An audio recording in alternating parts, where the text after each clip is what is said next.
Brookhaven sideline. The coach that kind of gives him a little shove, knocks him off balance. There's nothing wrong with a good fight in sports. Football's a physical, emotional game. Dudes are already hitting each other, so stands to reason that at some point, there's going to be a physical altercation. Hell, NBA players have been criticized for years for not fighting with each other enough. NBA players have been criticized for being too friendly, so there's really nothing wrong with seeing a good fight in sports. Most of the time, these fights amount to nothing. Pushing, shoving. Hell, it's kind of hard to throw a punch at someone when the dude you're trying to punch is wearing a helmet. I remember years ago, I think it was 2001, maybe 2002. Saints were playing the Jets on Sunday Night Football. One of the Jets was getting a bit rough with Aaron Brooks, who was the Saints quarterback at the time. Offensive lineman Kyle Turley. He rips off one of the Jets' helmets, tosses it across the field. Fights between players are expected. What we don't see very often is a physical altercation between coaches and players. Coaches are held to a different standard. Coaches are supposed to be the ones breaking up the fight. They are supposed to prevent the fight because they don't want the 15-yard penalty, or even worse, they don't want one of their starters being thrown out of the game.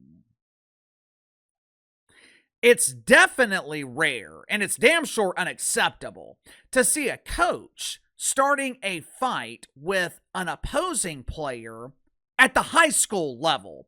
A grown man starting a fight with a teenage boy, which is exactly what happened over the weekend at a high school playoff game in Mississippi. Make sure to like and subscribe. You can follow me on Twitter at KC_BTL84. Link to the main channels in the description below. Over the weekend, 2 private schools in Mississippi were competing in the playoffs. I believe it was the state championship. It was a high-profile matchup between 2 powerhouse teams in Lamar and Brookhaven. Early in the second quarter, quarterback from Lamar rolls out of the pocket, attempting to run for the first down. He runs towards the sidelines, and as he crosses through the sideline, one of the coaches from Brookhaven, he decides to give him a gentle shove. Now, I don't know if it was the head coach, the strength and conditioning coach. Hell, it could have been the honorary doofus. It doesn't matter. What I do know is, this was a grown man shoving a high school kid. Naturally, the quarterback from Lamar retaliates by throwing the ball at one of the Brookhaven coaches.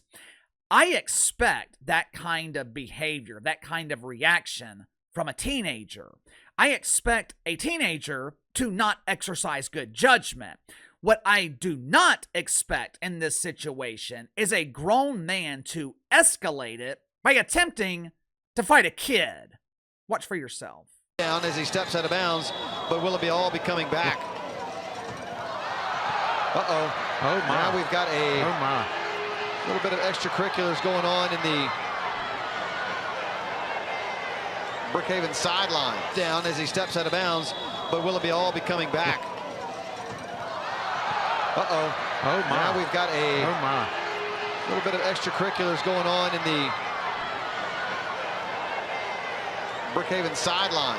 As the adults in this situation, for starters, as the adult, you don't make contact with a kid from the opposing team running towards your sideline. That's step 1. If you happen to make incidental contact and the kid thinks you did it intentionally, step 2 is not escalating the situation by trying to fight the kid. Step 2 is walking away. Look, I know how hard it is. Someone throws a football at your face. Your first instinct is to retaliate and kick their ass. But as a grown man, as a coach, you can't retaliate by trying to fight a damn kid. I almost feel bad because the coach that was trying to fight the kid afterwards, he was kind of defending himself. He wasn't the coach that started it in the first place. He wasn't the same coach that shoved the kid as he was running out of bounds. He just happened to get hit in the face with a football. not knowing it was his own coach that started the damn fight. But either way, you're supposed to be setting an example. You're supposed to be showing the kids on your team how to conduct themselves in a hostile situation. Unfortunately, these coaches from Brookhaven, they showed these kids what not to do. The quarterback from Lamar, he was ejected from the game. Somehow, both coaches from Brookhaven were allowed to remain on the sidelines. Guess the referees didn't see that one coach actually started the entire altercation. One of them received a penalty for unsportsmanlike conduct, but if I had to guess, one or both of those coaches are getting fired. These are private schools, so I don't think they have to deal with a teachers union. Even if they did, you can't have coaches on your staff. And if I remember correctly, at the high school level, coaches are also teachers. Either way, you can't have adults on your staff fighting kids. But what do you think? Should the coaches be fired? To me, it was clear that one coach started the entire altercation, but you tell me. Sound off in the comments below. I'll see you guys later on the main channel.